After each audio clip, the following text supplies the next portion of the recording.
Hi guys, today we will talk about how to turn on the smart on now how you can do that on your eBay app. We will go to figure out this solution or know how you can do that on your eBay app. So you just go up, you will click here on app, then it's going to show for you window like this, and you just go down here, then you click here on settings, then you come to settings window here, and all you have to do just go down here, then you come here to adverse and related preferences, and you come to next window here.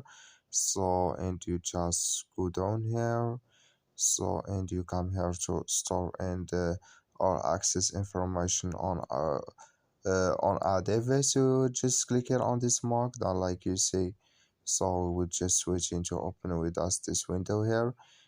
So and you just click here, and when you click, it's going to show for you this color, it's going to show for us like you see now. That's mean it's turned on.